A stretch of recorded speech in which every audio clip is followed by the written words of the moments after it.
Hello and welcome. स्वागत है आप सभी का अनअकैडमी के इस ऑफिशियल यूट्यूब चैनल पर। मेरा नाम है गौरव शर्मा और मध्य प्रदेश सामान्य अध्ययन की जो हमारी श्रृंखला चल रही है उसमें आप सभी का स्वागत है। इसके अंतर्गत हम लोगों ने मध्य प्रदेश का सामान्य परिचय कवर कर लिया है और सामान्य परिचय को हमने 2 लेक्चर में कवर किया था। तीसरा हमारा जो लेक्चर था वो था मध्य प्रदेश का गठन पार्ट फर्स्ट, मतलब जो आज हम लोग गठन के बारे में बात करने वाले हैं उसके अंतर्गत ये दूसरा लेक्चर है। और इससे पहले हमने एक लेक्चर को और देख लिया है। जब भी हम लोग मध्य प्रदेश के गठन के बारे में बात करते हैं तो गठन को लेकर हमें काफ़ी सारी स्थितियों को समझना पड़ता है। और काफ़ी सारी स्थितियों का मतलब क्या है कि मध्य प्रदेश की 4 कंडीशंस आपको काफ़ी अच्छे से मालूम होना चाहिए। एक हम लोग बात करते हैं 1947 से पूर्व का जो मध्य प्रदेश है, ये 1947 से पूर्व वाली कहानी। दूसरा हम लोग देखते हैं कि 1947 में मध्य प्रदेश की क्या स्थिति है। और जब हम लोग 1947 को कवर कर लेंगे देन हम लोग बात करेंगे कि 1956 में मध्य प्रदेश किस तरीके से अपनी संरचना को लेकर चलता है। और 1956 को पढ़ने के बाद हम 2000 में मध्य प्रदेश की स्थिति को देखेंगे। तो आज हम लोगों को जो पढ़ना है वो ये पढ़ना है कि 1947 में मध्य प्रदेश की स्थिति क्या है। क्यों?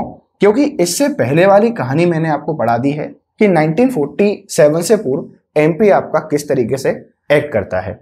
हमने देखा था इसमें 4 सिचुएशन के बारे में कि 1818 में क्या कहानी थी एमपी की। 1818 से लेकर आपके पास जो 1861 वाली कहानी थी, यह हमने एमपी को देखा था। देन हमने देखा था कि 1861 से लेकर 1936 तक क्या कहानी थी और 1936 से लेकर 1947 तक ये 4 सिचुएशन हमने देख ली है 1947 से पूर्व वाले मध्य प्रदेश में। आज हम इस स्थिति को समझने वाले हैं। आप जब भी 1947 की स्थिति को पढ़ते हैं उस समय क्या स्थिति थी भारत की, ये भी आपको समझना चाहिए। क्योंकि 1947 में हम आज़ाद हुए और आज़ादी के बाद अंग्रेजों ने यहाँ पर एक सांप्रदायिक जहर घोला। क्या सांप्रदायिक जहर घोला? देखिए, अंग्रेजों ने क्या बोला कि हम आज़ाद हो रहे हैं तो उन क्षेत्रों को आज़ाद करेंगे जो क्षेत्र ब्रिटिशर्स के अधीन हैं। ब्रिटिशर्स के अधीन क्षेत्रों का मतलब क्या है कि इनके अंतर्गत 2 क्षेत्र आते थे। एक तो आता था ब्रिटिश प्रांत और ब्रिटिश प्रांत के अलावा एक क्षेत्र यहाँ पर आते थे चीफ कमिश्नरी क्षेत्र। मतलब क्या है कि हम ब्रिटिश प्रांतों को भी आज़ाद कर दे रहे हैं और जो चीफ कमिश्नरी क्षेत्र है इनको भी आज़ाद कर देंगे। लेकिन जो देसी रियासतें हैं, जो आपके पास प्रिंसली स्टेट हैं, इन देसी रियासतों पर हमारा कोई अधिकार नहीं है। इसीलिए देसी रियासतें स्वतंत्र हैं कि ये भारत में जा सकती हैं या पाकिस्तान में शामिल हो सकते हैं या अपना वजूद स्वतंत्र भी रख सकते हैं। जैसे ही इन्होंने ये बोला, इसके बाद सारी की सारी जो देसी रियासतें थीं ये अपने अस्तित्व को स्वतंत्र रखना चाहते थे। ना तो ये पाकिस्तान में शामिल होना चाहते थे, ना ही ये भारत में शामिल होना चाहते थे। इस बात को लेकर जो हमारे गृह मंत्री थे सरदार वल्लभ भाई पटेल और कांग्रेस के जो बड़े बड़े नेता थे, उन्होंने विरोध दर्ज कराया कि आप ऐसा नहीं कर सकते। आप ऐसा प्रोविजन कीजिए कि जो देसी रियासतें हैं इनके पास सिर्फ 2 विकल्प रहें, या तो ये भारत में शामिल हो जाएं या फिर दूसरा विकल्प क्या हो कि ये पाकिस्तान में चले जाएं। मतलब स्वतंत्र रहने वाली जो आपने शर्त रखी है ये शर्त गलत है, क्योंकि सारी की सारी जो देसी रियासतें हैं ये अपने आप का एक स्वतंत्र अस्तित्व बनाने की कोशिश करेंगे। अगर ऐसा हुआ तो देश के अंतर्गत इतने देश बन जाते कि आज हम लोग देखते कि लगभग 520 के आसपास आपको देश दिखाई देते। सरदार वल्लभ भाई पटेल के प्रयासों के बाद ये व्यवस्था हुई कि देशी रियासतों को सिर्फ 2 विकल्प दिए गए कि आप भारत में शामिल होइए या आप पाकिस्तान में चले जाइए। तो सरदार वल्लभ भाई पटेल ने सारी देशी रियासतों को भारत में मिलाया और भारत में मिलाने के बाद 1947 में जो हमारे भारत की स्थिति थी उसमें 4 प्रकार के राज्य आपको देखने को मिलते हैं। ये 4 प्रकार के राज्य कौन कौन से थे इनको भी समझ लीजिए, इनको भी एक बार देख लेते हैं। 1947 में जो भारत है इसका प्रशासनिक विभाजन कुछ इस तरीके से है। 1947 की हम लोग बात करते हैं, भारत की हम लोग बात करते हैं, इसमें पहला आपके पास जो राज्य हैं ये ऐसे थे जो ब्रिटिश प्रांत थे, और जो आपके पास ब्रिटिश प्रांत थे इनको हमने पार्ट ए में रखा, ये आपके पास पार्ट ए में शामिल थे। दूसरा हम लोगों ने यहाँ पर पार्ट बी बनाया और पार्ट बी में वो शामिल थे देसी रियासतें, इसमें शामिल किया गया किसको, आपके पास देशी रियासतों को। तीसरा हम लोगों ने यहाँ पर पार्ट सी बनाया और इस पार्ट सी में हमने शामिल किया चीफ कमिश्नरी क्षेत्रों को, और चौथा हमने यहाँ पर बनाया पार्ट डी और इसमें हमने ऐसे क्षेत्रों को शामिल किया जिनका अर्जन किया गया था या जिनको एक्वायर्ड किया गया था। अगर हम लोग मध्य प्रदेश की बात करें तो पार्ट ए में कौन सा वाला रीजन आएगा, ब्रिटिश प्रांत के अंतर्गत हमारा जो सेंट्रल प्रोविंसेस एंड बरार, ये वाला जो रीजन है ना ये आएगा पार्ट ए के अंतर्गत। अगर पार्ट बी की हम लोग बात करें इसमें आने वाला है सेंट्रल इंडिया एजेंसी वाला रीजन। सेंट्रल इंडिया एजेंसी याद कीजिए कि हमारा जो पूरा वेस्ट वाला रीजन था, पूरा नॉर्थ वाला रीजन था, उसे हमने CIA के अंतर्गत रखा गया था, ये पार्ट बी के अंतर्गत आएगा। और पार्ट सी की हम लोग जब भी बात करते हैं इसमें आपका इंक्लूड रहेगा क्या, भोपाल। क्या ऐसा कोई क्षेत्र था MP में जो पार्ट डी के अंतर्गत आ सकता था क्या, नहीं। पार्ट डी के अंतर्गत आने वाला मध्य प्रदेश में कोई भी भाग नहीं था। तो आपसे पूछा जा सकता है 1947 में जो भारत का प्रशासनिक विभाजन था ये 4 कैटेगरी में था, राज्यों को 4 कैटेगरी में बांटा गया था, part A, part B, part C और पार्ट डी। तो मध्य प्रदेश में कितने भाग रहे 1947 में, 3, जिसे आप लोग कह सकते हैं पार्ट ए, इसमें आएगा आपके पास सीपी एंड बरार वाला रीजन। पार्ट बी की हम लोग बात करेंगे, इसमें देशी रियासतें मतलब CIA वाला रीजन आएगा। और पार्ट सी की हम लोग बात करते हैं, इसमें भोपाल वाला आपके पास क्या आएगा, रीजन आएगा। अब 1947 में मध्य प्रदेश की क्या स्थिति है इसको समझने की कोशिश करते हैं मैप के थ्रू। एक मैप बनाता हूं, उसमें आपको समझाता हूं कि पार्ट ए के अंतर्गत क्या आने वाला है, पार्ट बी के अंतर्गत क्या आने वाला है और पार्ट सी के अंतर्गत क्या आने वाला है। ये हमारा प्यारा सा मध्य प्रदेश है, आप इस मध्य प्रदेश को देखिए और इस मैप से आप सभी लोग काफ़ी अच्छे तरीके से परिचित हैं। अब तो आप लोग बनाना भी सीख गए होंगे। ये हमारा प्यारा सा MP है और इसकी जब भी हम लोग बात करते हैं इस तरीके से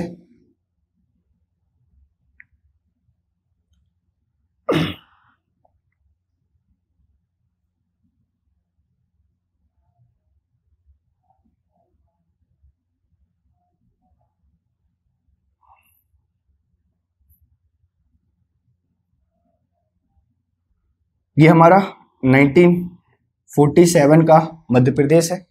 इसको आप सारे लोग जानते हैं, ये हमारा CP एंड वरार वाला रीजन था। इसकी हम लोग बात करते हैं, ये CIA वाला रीजन था, सेंट्रल इंडिया एजेंसी। यहाँ की हम लोग बात करते हैं इस वाले रीजन पे। यहाँ हमने देखा था कि भोपाल आपके पास रियासत थी और CIA की जब भी हम लोग बात करते हैं ये पूरा का पूरा आपके पास जो रीजन है ये सब सेंट्रल इंडिया एजेंसी के अंतर्गत आता है। ये जो पूरा का पूरा क्षेत्र आपके पास था ये सब आता था किसमें, सेंट्रल इंडिया एजेंसी के अंतर्गत। अभी हम 1947 के एक एक पार्ट को पिक करते हैं और उस एक एक पार्ट को समझने की क्या करेंगे, यहाँ पर कोशिश करेंगे। चलिए, तो इतना याद रखिएगा 1947 में मध्य प्रदेश को 3 पार्ट में डिवाइड किया गया। ये 3 पार्ट आपके पास कौन कौन से हैं, पार्ट ए है, पार्ट बी है और पार्ट सी। लिख देता हूं 1947। 1947 में एमपी में एक तो आपके पास क्या है, पार्ट ए है, सेकंड हमारे पास क्या है, पार्ट बी, और थर्ड हमारे पास क्या है, पार्ट सी। पार्ट ए के अंतर्गत हमने किसको रखा गया है, ये रखा गया है सीपी एंड वरार वाला रीजन। पार्ट बी की हम लोग बात करते हैं, यहाँ सेंट्रल इंडिया एजेंसी को रखा है, और पार्ट सी में हमने भोपाल को रखा है इनिशियल 1947 में। आगे जाके इनकी जो स्थिति है उसमें बदलाव आपको देखने को मिलेगा।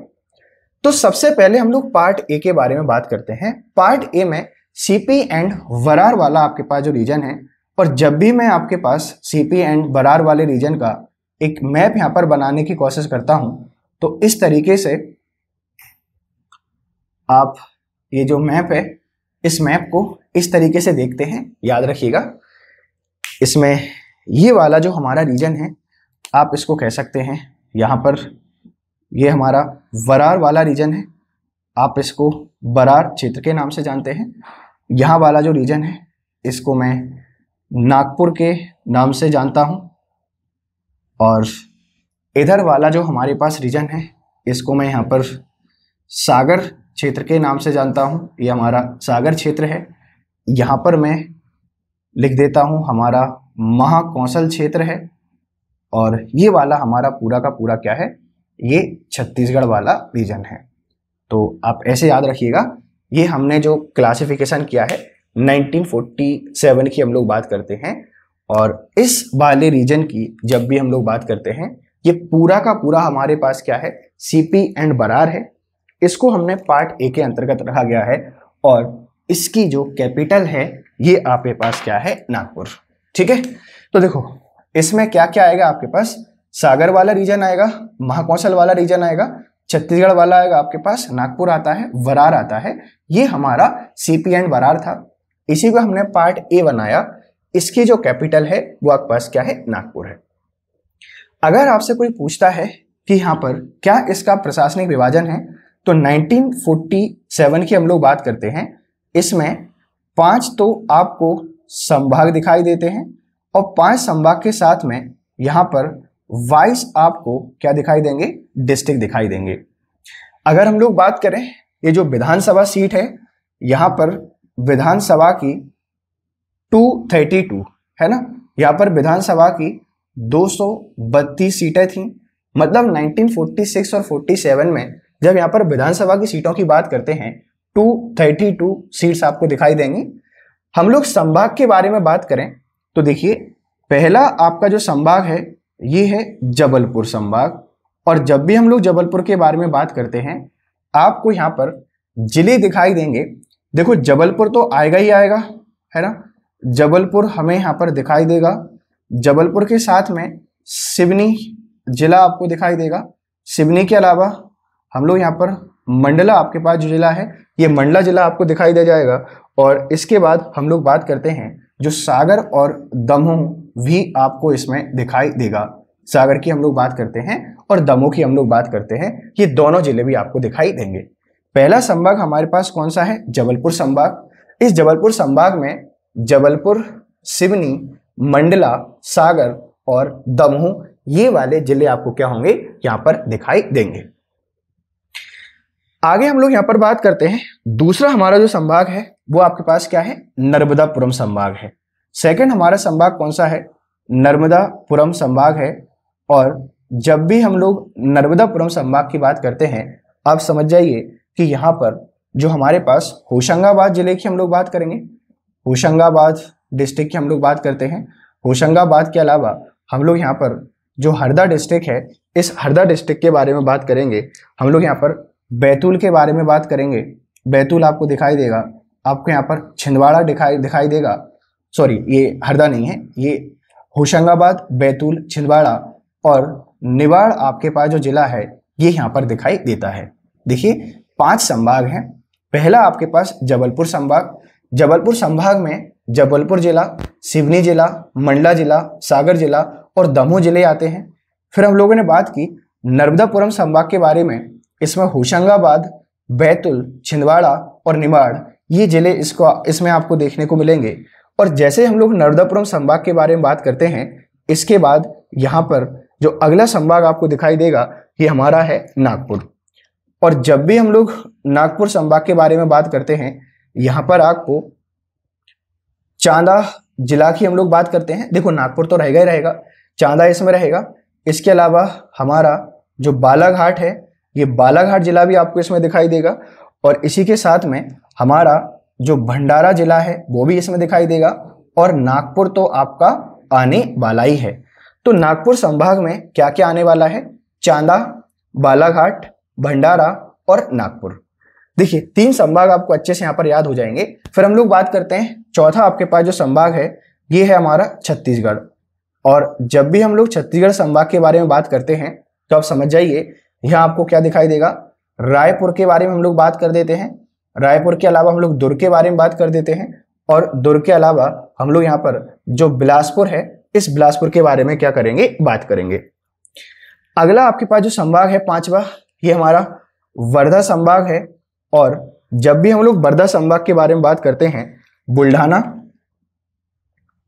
बुल्ढाना के अलावा अकोला के अलावा अमरावती और वर्धा, इस तरीके से इस वाले रीजन में 5 संभाग आपको दिखाई देते हैं। ये 5 संभाग कौन कौन से हैं? पहले नंबर पर आपको दिखाई देगा जबलपुर। और जबलपुर में जबलपुर, सिवनी, मंडला, सागर और दमोह ये जिले आते थे। नर्मदापुरम की हम लोग बात करते हैं, इसमें होशंगाबाद, बैतूल, छिंदवाड़ा और निबाड़ ये वाले रीजन आते थे।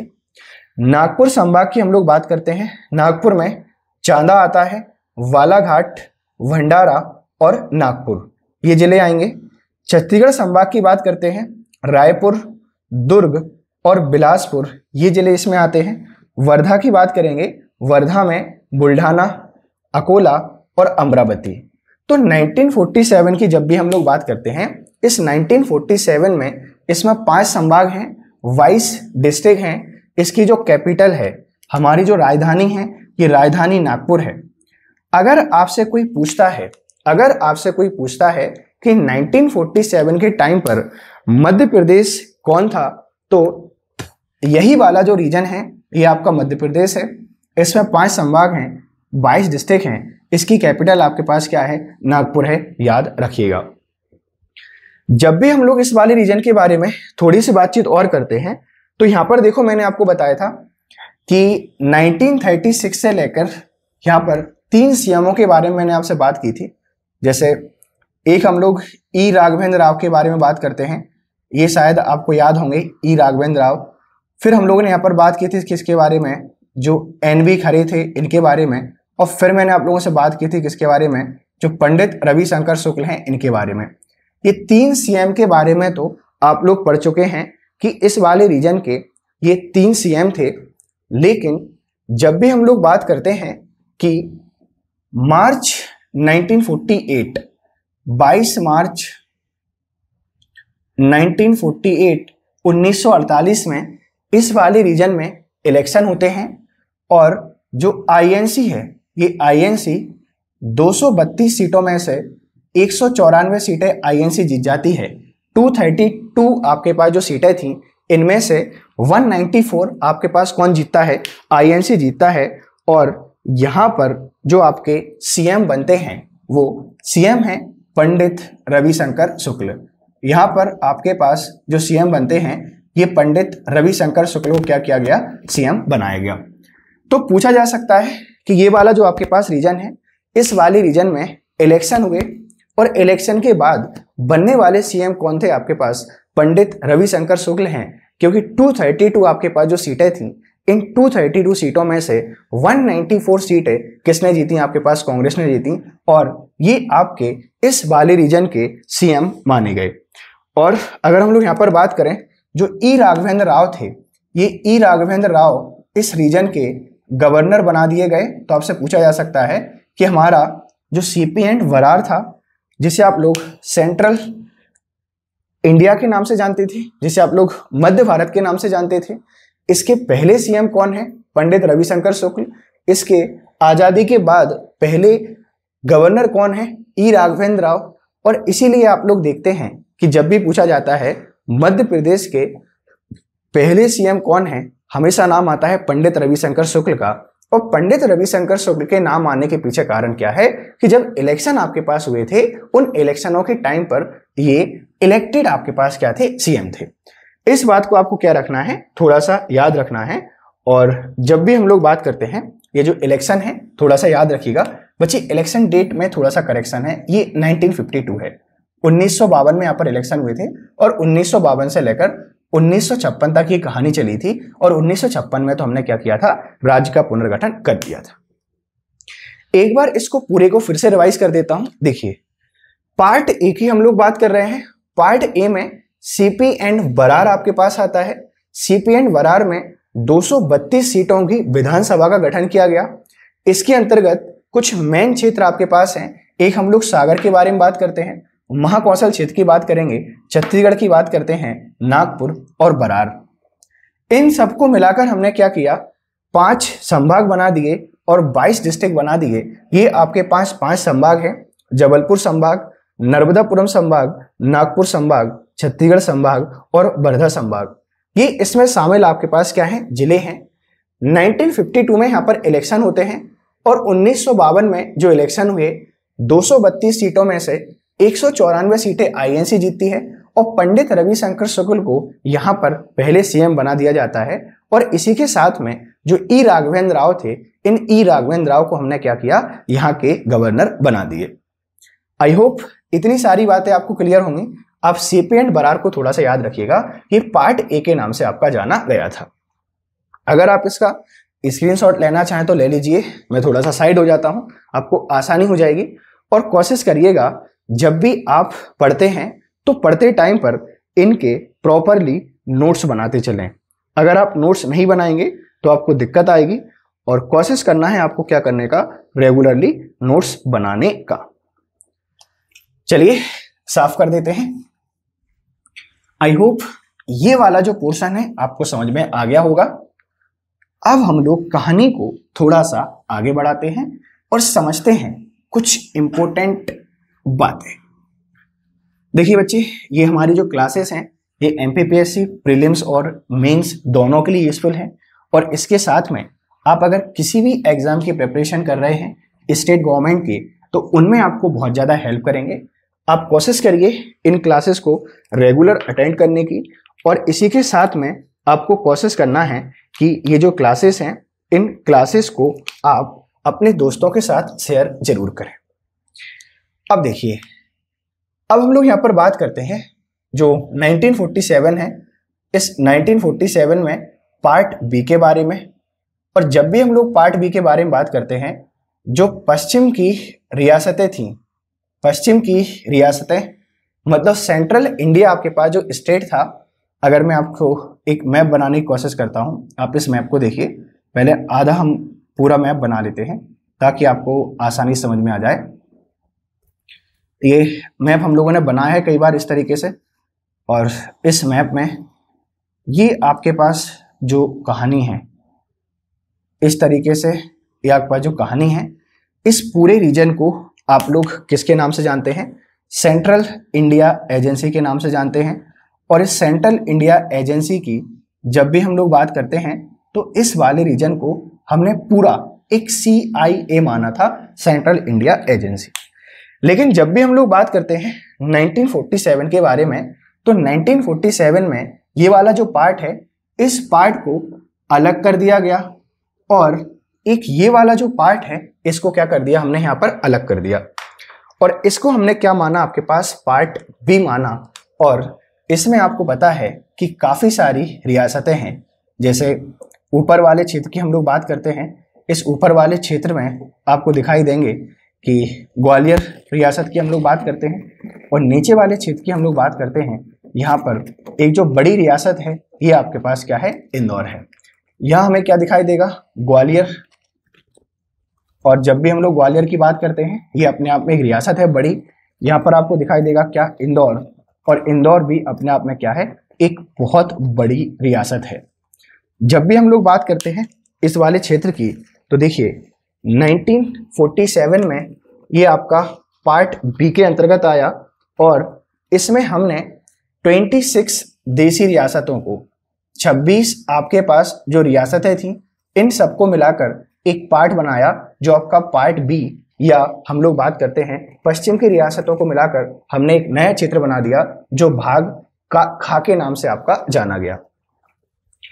अब जैसे ही इसको बनाया गया, इसके सामने एक बहुत बड़ा चैलेंज था, क्या कि भैया इसकी कैपिटल क्या बनाई जाए।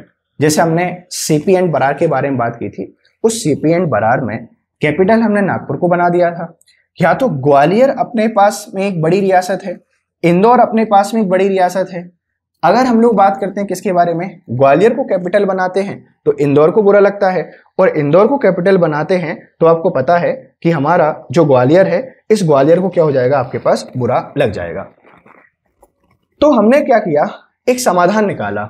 समाधान निकालने का मतलब क्या है कि इस वाले रीजन को कुछ समय के लिए इंदौर को कैपिटल बना दें और कुछ समय के लिए क्या करें, हम लोग ग्वालियर को कैपिटल बना दें।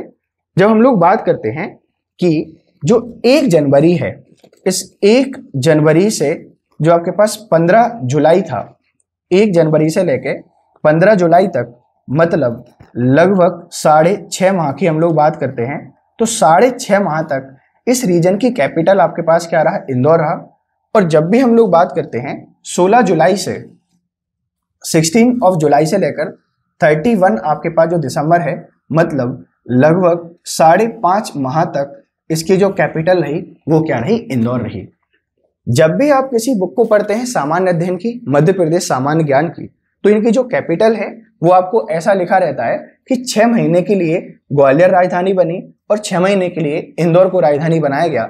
लेकिन सच्चाई ये है कि 6.5 महीने के लिए जो राजधानी रहा करती थी ये हमारी इंदौर रहती थी। और जब भी हम लोग बात करते हैं कि जो 5.5 महीने के लिए आपकी जो राजधानी रहा करती थी वो ग्वालियर रहा करती थी। ये आपको याद हुआ। यहाँ पर देखो 1948 में 1948 में एक विधानसभा का गठन किया गया और ये 99 सीटें थी इस विधानसभा में। अच्छा, एक बात और याद रखिएगा, यहाँ बड़े कॉन्फ्लिक्ट क्रिएट होंगे। कॉन्फ्लिक्ट क्रिएट होने का मतलब क्या है कि ग्वालियर खुद चाहता है कि हमारे पास कुछ आना चाहिए, इंदौर को चाहता है कि हमारे पास कुछ आना चाहिए। जब यहाँ पर इलेक्शन कराए गए तो पहली बार हमने जो सीएम बनाए थे वो आपके पास कौन थे, लीलाधर जोशी। 1948 में हमने क्या किया, जो लीलाधर जोशी थे, इन लीलाधर जोशी को क्या कर दिया, सीएम बना दिया। अब लीलाधर जोशी को हमने जब सीएम बनाया तो ये 1948 से लेकर 1949 तक क्या करते हैं, काम करते हैं। अब देखो, जब इनको हमने सीएम बनाया तो जो राजा रजवाड़े थे इनको क्या मिला, इन्होंने आंदोलन करना स्टार्ट कर दिया। जब इन्होंने आंदोलन करना स्टार्ट किया तो ऐसी देसी रियासतें जहां पर राजा रजवाड़े थे, 2 पदों का प्रावधान किया गया। एक आपके पास था पद राज प्रमुख का, और जब भी हम लोग राज प्रमुख के बारे में बात करते हैं, ये आपके जो जीवाजी राव होलकर थे, जीवाजी राव आपके पास जो सिंधिया थे, इन जीवाजी राव सिंधिया को हमने क्या कर दिया, राज प्रमुख बनाया। अगर इनको हमने राज प्रमुख बना दिया है तो इंदौर से भी समस्या आएगी। एक हमने यहाँ पर उप राज प्रमुख बनाए, और आपके पास जो उप राज प्रमुख थे ये हमारे यशवंत राव होलकर थे। तो ये 2 नाम आपको याद रखने हैं कि जो राजा रजवाड़े वाली कहानी थी, जो देसी रियासतें थी, यहाँ पर हमने 2 नए पदों का सृजन किया था। एक आपके पास राज प्रमुख, और जब भी राज प्रमुख की बात करते हैं जीवाजी राव सिंधिया बनाए गए। एक हम लोग बात करते हैं उप राज प्रमुख की, और ये उप राज प्रमुख आपके पास कौन थे, यशवंत राव होलकर थे। क्यों? क्योंकि राजा रजवाड़ों से वादा किया गया था कि जब भी हम राज्यों का पुनर्गठन करेंगे या नए राज्यों को बनाएंगे तो वहां पर आपको कुछ ना कुछ अधिकार जरूर दिए जाएंगे। तो राज प्रमुख का नाम आपको याद रखना है और उप राज प्रमुख का नाम आपको क्या रखना है, यहाँ पर याद रखना है। लीलाधर जोशी के बाद, है ना, लीलाधर जोशी की हम लोग बात करते हैं। इन लीलाधर जोशी ने क्या किया, आपके पास 1948 से लेकर 1949 तक कार्यभार संभाला। उसके बाद इन्हें परेशानी आने लगी तो यहाँ पर आपके पास जो गोपी कृष्ण विजयवर्गीय हैं, इन गोपी कृष्ण विजयवर्गीय को क्या किया गया, सीएम बनाया गया। लीलाधर जोशी ने जैसे ही आपके पास त्यागपत्र दिया तो गोपी कृष्ण विजयवर्गीय क्या कर दिया, आपके पास सीएम बना दिए। ये आपके पास 1949 से लेकर 1950 तक सीएम रहे। इनके रिजाइन देने के बाद जो आपके पास तखत मल जैन हैं, इन तखतमल जैन को क्या किया गया, सीएम बनाया गया। इन्होंने भी आपके पास ज्यादा समय तक साथ नहीं दिया और 1950 से लेकर 1951 तक ये क्या रहे, आपके पास सीएम के पद पर रहे। देखिए फिर से बोलता हूं कि 1948 में एक 99 सीट विधानसभा बनी। पहले सीएम कौन बने, लीलाधर जोशी। 1948 से लेकर 1949 के बीच में गोपी कृष्ण विजयवर्गीय इनके बाद सीएम बने। जब लीलाधर जोशी ने रिजाइन कर दिया तब इसके बाद जो तखतमल जैन हैं ये सीएम बनते हैं 1950 के बाद तक। राज प्रमुख किसको बनाया गया था, राज प्रमुख बनाया गया है जीवाजी राव सिंधिया को। और उप राज्य प्रमुख अगर हम लोग बात करें हेड और डिप्टी हेड किसको बना दिया, जो यशवंत राव होलकर हैं आपके पास, इनको। और जब भी हम लोग यहाँ पर बात करते हैं कि 1951 में 1951 में इस वाले रीजन में इलेक्शन होते हैं और जब यहाँ पर आपके पास इलेक्शन होंगे तो जो 99 सीटें थी इनमें से 74 जो सीट हैं ये कांग्रेस जीत जाती है। और इलेक्शन के बाद पहले जो सीएम बनते हैं ये बनते हैं आपके पास मिश्री लाल गंगवाल। पहले आपके पास जो सीएम बनते हैं ये मिश्री लाल गंगवाल को बनाया जाता है।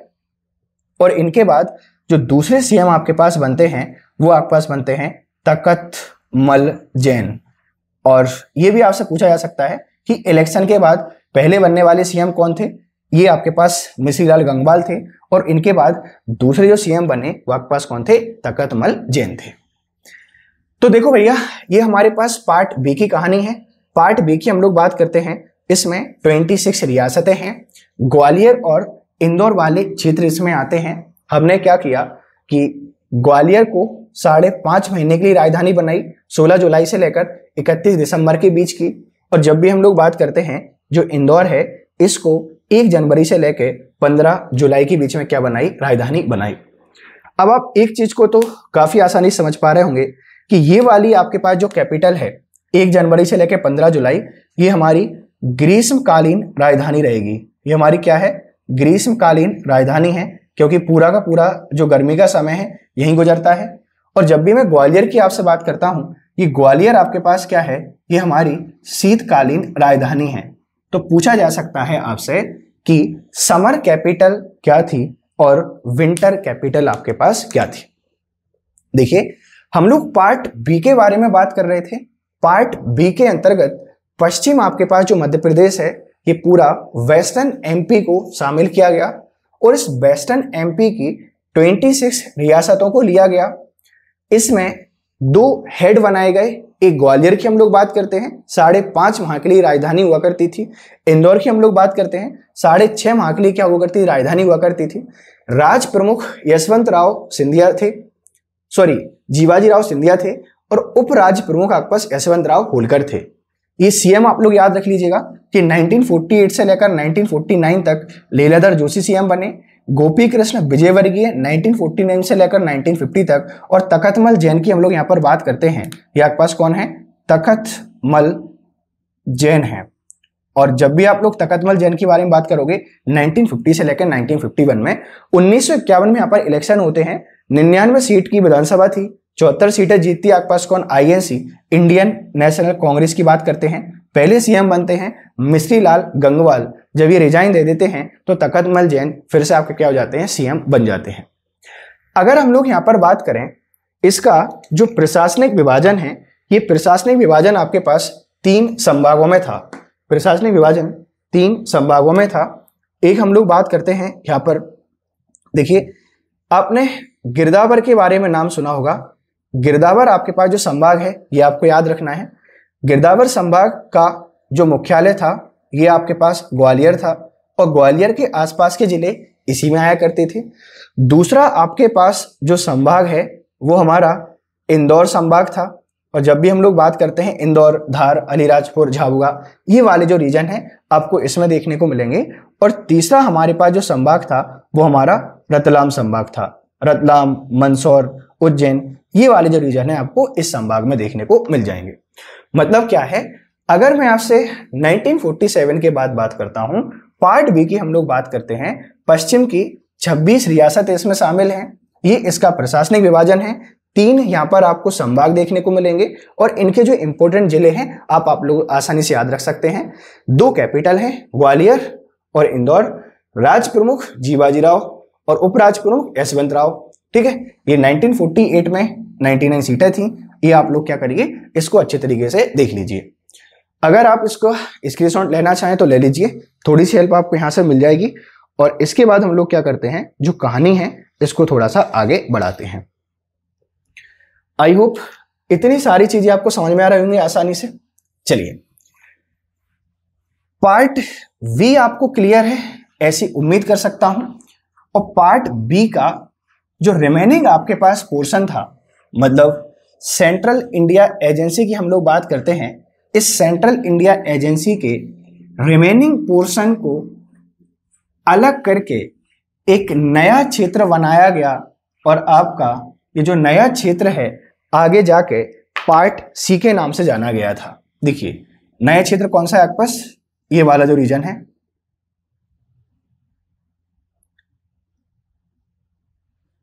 इस क्षेत्र की हम लोग बात करते हैं। ये आपका है, इसमें 2 क्लासिफिकेशन थे, कौन कौन से, एक को आप लोग जानते हैं बुंदेलखंड के नाम से, और एक आपके पास जो रीजन है इसे हम लोग जानते हैं किसके नाम से, बघेलखंड के नाम से। ये वाला जो आपके पास रीजन है इसको हमने CIA से अलग किया था। अगर देखा जाए तो आपके पास ये क्या बन गया, पार्ट सी बना। और जब आपके पास ये पार्ट सी बना, इसकी जो कैपिटल है, ये कैपिटल आप लोगों से पूछी जा सकती है। कैपिटल हमारे पास बनी थी क्या, रीवा। और इस क्षेत्र की जब भी हम लोग बात करते हैं, यहाँ पर 36 रियासतें थीं। आपसे पूछा जा सकता है कि सबसे ज्यादा रियासतें किस क्षेत्र में थीं, पार्ट सी वाले में थीं। ये आपका बुंदेलखंड वाला रीजन, ये आपके पास बघेलखंड वाला रीजन। वैसे तो आपके पास ये CIA के अंतर्गत आता था, लेकिन CIA को हमने 2 पार्ट में डिवाइड किया, एक आपका पार्ट बी में चला गया, एक आपका पार्ट सी में यहां पर आ गया था। अब देखो, ये वाला जो क्षेत्र है आपके पास, यहां भी आपको देसी रियासतें देखने को मिलेंगी। और जब भी हम लोग देसी रियासतों की बात करते हैं, 60 सीट है, 60 सीट यहां पर बनाई गई थी विधानसभा में। और जब भी हम लोग बात करते हैं CM के बारे में, तो देखिए, अब जहां आपके पास राजा रजवाड़े हुआ करते थे, वहां CM की जब भी हम लोग बात करते थे, स्पेशली नॉमिनेटेड होते थे। और पहले आपके पास जो CM बने वो अवधेश प्रताप सिंह बने। अवधेश प्रताप सिंह आप सब लोग जानते हैं काफी अच्छी तरीके से, ये रीवा में काफी फेमस नाम है और इनके नाम पर एक कॉलेज भी है। तो अवधेश प्रताप सिंह को हमने क्या कर दिया, यहाँ पर CM बना दिया। आपसे पूछा जा सकता है। और 60 सीट की विधानसभा आपके पास बनी। और यहाँ भी 2 पद आपको देखने को मिलेंगे। एक तो हम लोग बात करेंगे किसके बारे में, जो राज्य प्रमुख है, इस राज्य प्रमुख के बारे में। और एक आपको यहाँ पर जो पद दिखाई देगा वो आपके पास रहेगा कौन सा, उपराज्य प्रमुख का।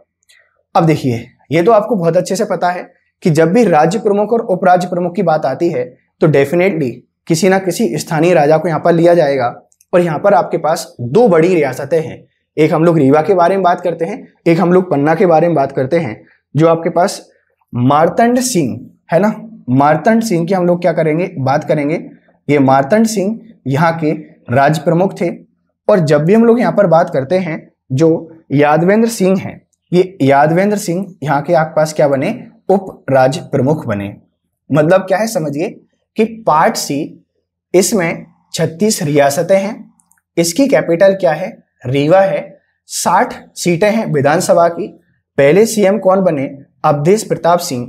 यहाँ के जो राज्य प्रमुख बनाए गए वो मार्तंड सिंह को बनाया गया और उप राज्य प्रमुख यादवेंद्र सिंह को बनाया गया। इस रीजन के प्रशासनिक विभाजन की हम लोग बात करेंगे तो प्रशासनिक विभाजन में एक आपको बुंदेलखंड संभाग दिखाई देगा, है ना, एक आपको बुंदेलखंड संभाग दिखाई देगा।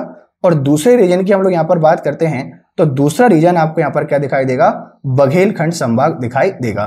तो पूछा जा सकता है इस वाले क्षेत्र में कौन कौन से 2 संभाग थे, एक हमारे पास बुंदेलखंड है और एक हमारे पास कौन है यहाँ पर, बघेलखंड संभाग है। आप इस बात को क्या रखेंगे, याद रखेंगे। आई होप कि यहाँ तक की जो कहानी है ये आपको थोड़ी सी याद होगी। आज अभी तक हमने ये पार्ट सी की कहानी समझी है। आई होप आपको याद हो गया होगा कि कैपिटल इसकी रीवा थी, 36 इसमें रियासतें थीं, 60 विधानसभा सीटें हैं। सीएम आपके पास अवधेश प्रताप सिंह बने और अवधेश प्रताप सिंह रीवा के एक महान व्यक्तित्व माने जाते हैं। मार्तंड सिंह की हम लोग बात करते हैं, ये राज्य प्रमुख हैं, और यादवेंद्र सिंह की हम लोग बात करेंगे, ये आपके पास उप राज्य प्रमुख हैं। दो यहाँ पर संभाग हैं, एक बुंदेलखंड संभाग की हम लोग बात करते हैं, एक बघेलखंड संभाग की बात करते हैं। अब 1947 में जो आपका एमपी है, इसमें एक और भाग रह गया है, और इस भाग की हम लोग जब भी बात करते हैं तो वर्तमान समय में आपकी जो राजधानी है भोपाल। देखो, भोपाल अपना जो नेचर है, ये नेचर बदलता रहा है। किस तरीके से कि जब भी हम लोग बात करते हैं भोपाल के बारे में, दो बातें याद रखना कि भोपाल 1947 से लेकर 1947 से लेकर 1950 के बीच में ये पार्ट बी के अंतर्गत आता था, और 1950 के बाद ये पार्ट सी में आने लगा। तो ये क्वेश्चन आपसे पूछा जा सकता है कि भोपाल कब तक किस में रहा। 1947 से लेकर 1950 तक पार्ट बी का हिस्सा था, और 1950 के बाद ये पार्ट सी का हिस्सा हो गया था, और इसीलिए हम लोग कहते हैं कि आज़ादी के पहले, राज्य पुनर्गठन के पहले भोपाल किस में आता था, पार्ट सी में आता था। भोपाल को समझने के लिए हम इसकी थोड़े से इतिहास को समझते हैं, और इतिहास को समझने का मतलब क्या है कि देखिए, जो हमारा अगर हम लोग बात करें किसके बारे में, भोपाल के बारे में, एक छोटा सा एमपी का मैप बना लेते हैं, बहुत छोटा सा, ताकि आपको आसानी से समझ में आ जाए। ये हमारा मध्य प्रदेश है प्यारा सा, और इस मध्य प्रदेश की जब भी हम लोग यहाँ पर बात करते हैं, ये आपका शहर है कौन सा, भोपाल मान लीजिए। जब भी हम लोग भोपाल के बारे में बात करते हैं, 1707 में एक व्यक्ति आता है 1707, और 1707 में जो दोस्त मोहम्मद खान, एक व्यक्ति का नाम याद रखना, दोस्त मोहम्मद खान, और दोस्त मोहम्मद खान के द्वारा क्या किया जाता है, भोपाल शहर की स्थापना की गई। इसने स्थापना की थी भोपाल शहर की, मतलब प्रेजेंट आपका जो भोपाल है, इसकी जो बाउंड्री है वो दोस्त मोहम्मद खान ने क्या की, आपके पास बनाई। 1723 में इस वाले क्षेत्र पर जो हैदराबाद के निजाम हैं, इस हैदराबाद के निजाम का अधिकार हो गया। 1723 में हैदराबाद का निजाम इसको अपने राज्य में शामिल कर लेता है, इसको जीत जाता है, और 1723 से लेकर 1737 तक ये हैदराबाद के निजाम के अधीन रहता है। आप सबको याद है, याद कीजिए पेशवा बाजीराव को। पेशवा बाजीराव ने 1737 में 1737 में एक लड़ाई लड़ी थी, और इसको आप लोग जानते हैं भोपाल के युद्ध के नाम से। बाजीराव प्रथम, वही मस्तानी वाले, भोपाल का युद्ध लड़ा गया। किस किस के बीच में, एक तरफ आपके पास थे कौन, पेशवा, दूसरी तरफ आपके पास कौन थे, हैदराबाद का निजाम, और हैदराबाद का जो निजाम था इसको हम लोग जानते हैं आसफ जाह के नाम से। हैदराबाद का जिस टाइम पर निजाम था, ये कौन था आपके पास, आसफ जाह था। इस हैदराबाद के निजाम का साथ दिया था भोपाल के जो नवाब हैं, इन भोपाल के नवाबों ने, और भोपाल के नवाब के अलावा जो अवध के नवाब हैं, इन अवध के नवाब ने भी।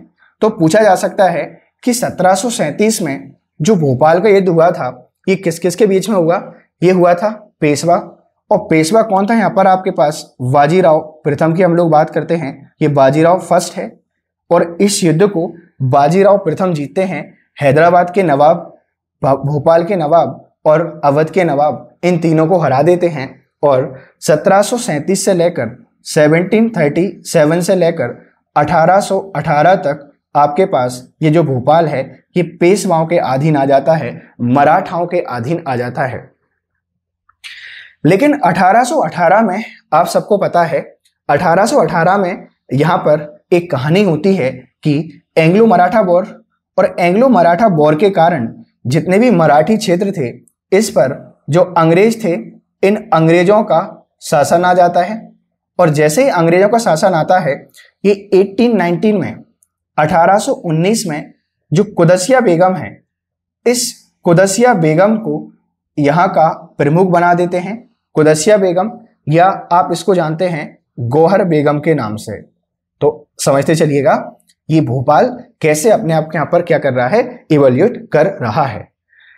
उसके बाद हम लोग बात करते हैं, ये बेगमों का शासन चलता है और 1926 से लेकर 1949 तक यहाँ रूल करने वाले जो व्यक्ति हैं वो हमीदुल्लाह खां की हम लोग बात करते हैं। एक व्यक्ति हैं हमीदुल्लाह खां, और हमीदुल्लाह खां ने क्या किया था, आपके पास यहाँ पर रूल किया था। और हमीदुल्लाह खां की घटना आपको याद रखनी है कि जब देसी रियासतों का एकीकरण किया जा रहा था, भोपाल भी आपके पास एक अलग देसी रियासत था, यहाँ पर भी बेगमों का शासन चल रहा था।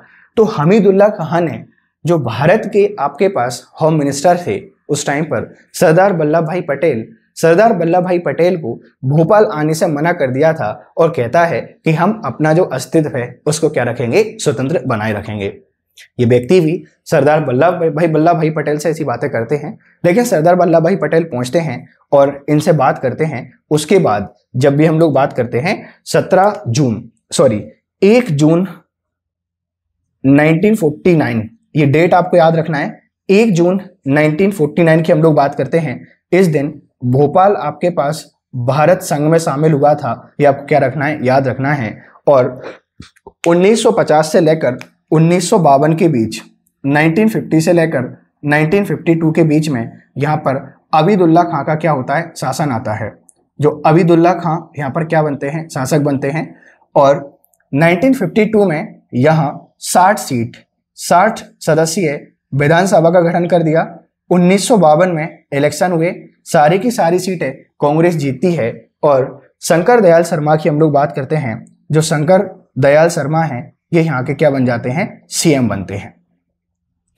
तो देखिए ये आपके पास पूरे भोपाल की कहानी है कि भोपाल आपके पास कैसे बना, कैसे नहीं बना।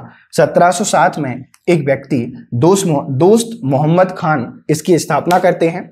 1723 में हैदराबाद के निजाम के अंडर में आ जाता है, ये इसको जीत लेते हैं।